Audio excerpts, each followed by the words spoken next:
Pemirsa, bagaimana nasib kelanjutan pembangunan proyek IKN Nusantara setelah Kepala Otorita Bambang Susantono dan Wakil Kepala Otorita Doni Rahayu mengundurkan diri? Akankah investasi di IKN Nusantara terganggu? Sudah bersama kita tenaga ahli utama Kantor Staf Kepresidenan atau KSP, Ali Mohtar Ngabalin. Bang Ali, selamat malam. Selamat malam, Bang Leo. Ya, Bang Ali, ini mengejutkan kalau kami ya sebagai masyarakat mendengar bahwa Kepala dan Wakil Kepala Otorita IKN mengundurkan diri dan kemudian diberhentikan dengan hormat oleh Presiden. Pertanyaan pertama saya, Bang Ali, mereka itu mundur atau diberhentikan? Ya, dua hal yang berbeda ya. Kalau diberhentikan, ada hal yang harus dilewati yaitu regulasi, karena pergantian itu kan harus dibicarakan dengan Dewan Perwakilan Rakyat Republik Indonesia. Ada regulasinya. Ya. Pengunduran dirinya pun juga ini bukan baru kemarin, tapi ini kan beberapa waktu yang lalu juga sudah membicarakan ini dengan matang dengan Bapak Presiden terkait dengan pembangunan IKN di tahap pertama. Yang hebatnya karena begini, Bang Leo, ya, pembangunan tahap pertama ini sudah mencapai 80%. Nanti ada tahap kedua, tahap ketiga, dan tahap keempat. Ada dua perkara penting yang memang harus menjadi perhatian serius dalam penyelesaian. Jadi pengangkatan PLT Bapak Basuki dan Bapak Raja Juli itu tidak lain dan tidak bukan adalah untuk mempercepat pembangunan IKN. Pak Basuki sendiri kita tahulah kapasitasnya yang tidak kita ragukan. Begitu juga dengan Pak Raja Juli sebagai Wakil Menteri ATM. Baik, kan? Bang Ali, jadi, tadi Anda mengatakan bahwa pengunduran dirinya sudah lama. Dirinya ini maksudnya Pak Bambang atau Pak Doni, dan lamanya itu mulai kapan sebetulnya, Pak Bang Ali? Penyampaian pengunduran diri dan surat ini kan bukan baru seminggu, 2 minggu lalu, tapi ini sekitar 2 bulan lebih kurang yang lalu. Jadi ini pun sudah membicarakan tentang bagaimana penyelesaian prospeknya, kemudian dari bulan April berarti ya, Bang Ali ya?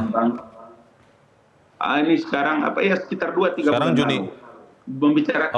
Membicarakannya dengan Bapak Presiden. Itu bersamaan Pak Bambang dan Mas Doni, atau memang Mas Doni dulu baru Pak Bambang menyusul?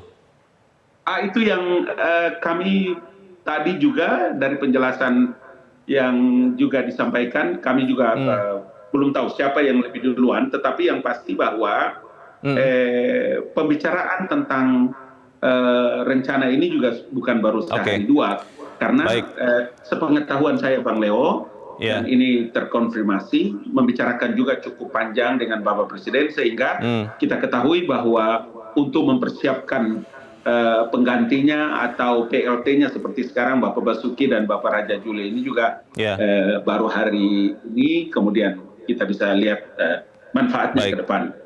Bang Ali, ini menjadi penting atau banyak orang jadi bertanya-tanya kenapa pengunduran ini terjadi dan akhirnya diproses pemberhentiannya dengan hormat itu di beberapa bulan menjelang 17 Agustus. Kita tahu sama-sama bahwa 17 Agustus upacara Hari Ulang Tahun Indonesia akan diadakan di IKN.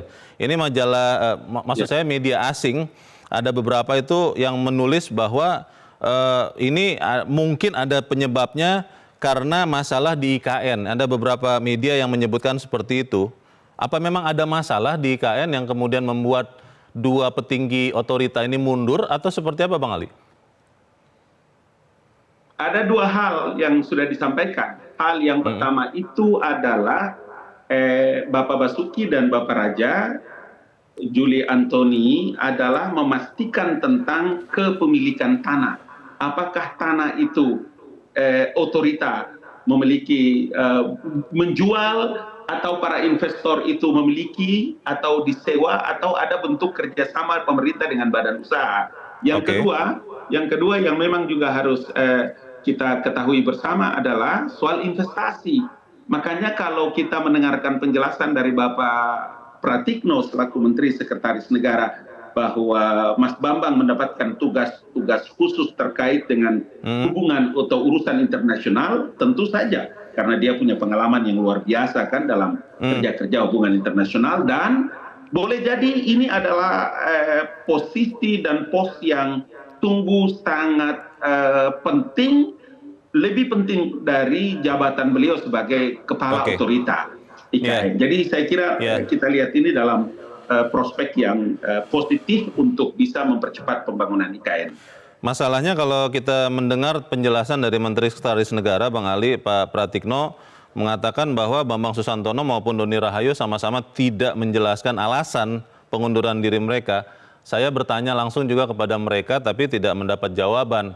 Ini kan menjadi pertanyaan, kan biasanya kalau kita mengundurkan diri dengan baik-baik, dengan aman-aman, harusnya dengan tenang juga kita menjelaskan kenapa kita mengundurkan diri. Ini kok aneh sekali Bang Ali.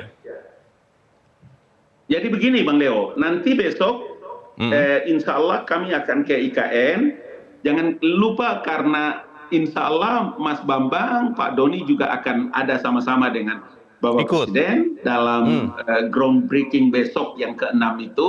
Jadi publik juga bisa tahu, insya Allah kalau tidak ada aral melintang ya, karena sedang dikoordinasikan. Jadi everything okay. Karena pengganti juga Pak Basuki sebagai PLT ini kan kita tahulah kapasitas beliau ya sebagai Menteri PUPR dan Wakil Menteri ATR yang secara langsung menangani tentang masalah lahan dan tanah. Jadi insya Allah 20% sampai dengan 17 Agustus akan datang dan tahap kedua, 3 dan 4 itu akan selesai sesuai dengan rencana. Jadi besok akan ada informasi dari Pak Bambang dan Pak Doni ya lewat Bang Ali mungkin kenapa mereka mundur begitu ya? Betul nih Bang, janji Bang. Betul. Baik. Kalau kita melihat ya pelaksana tugasnya sekarang kan Pak Basuki itu kan Menteri Pekerjaan Umum dan Perumahan Rakyat Bang Ali. Tugasnya itu banyak juga selain IKN. Apa itu akan lebih fokus? Itu sampai kapan PLT kepala dan wakil kepala itu dijabat oleh dua pejabat ini Bang Ali? Iya, dua hal. Yang pertama tentu saja bahwa Presiden akan sesuai dengan ketentuan undang-undang ini akan melakukan koordinasi dengan Dewan Perwakilan Rakyat Republik Indonesia. Kemudian yang kedua, kalau soal posisi PLT, kita tahu bahwa deputi-deputi yang telah diangkat dan dipilih kemudian bekerja sama dengan Mas Bambang dan Pak Doni hari ini luar biasa. Sampai mencapai hasil 80% itu bukan gampang. Jadi dalam hal menyelesaikan atau percepatan kerja-kerja IKN, pembangunan IKN ini sesuatu yang sama sekali tidak perlu diragukan. Jadi apapun yang sedang berlangsung di IKN, termasuk investasi tidak akan terganggu meskipun ada pergantian dua pucuk pimpinan di beberapa bulan menjelang 17 Agustus. Begitu ya Bang Ali ya? Iya, kalau kepala IKN dengan wakil itu kan sebetulnya dalam posisi bagaimana kemampuan leadership dan memanage yang ada karena semua deputi, semua direktur atau asisten deputi di sana adalah orang-orang yang memang memiliki kompetensi yang tidak diragukan. Karena waktu fit and proper test dan dilihat semua latar belakang pendidikan, pengalaman, jadi sama sekali tidak diragukan untuk penyelesaian percepatan pembangunan IKN ini di bawah kepemimpinan Pak Basuki dan Raja Juli. Baik, kita berharap itu yang akan terjadi. Terima kasih staf ahli KSP, Bang Ali Mohtar Ngabalin, sudah menjelaskan kepada kami. Selamat malam. Jelajahi cara baru mendapatkan informasi. Download Metro TV Extend sekarang.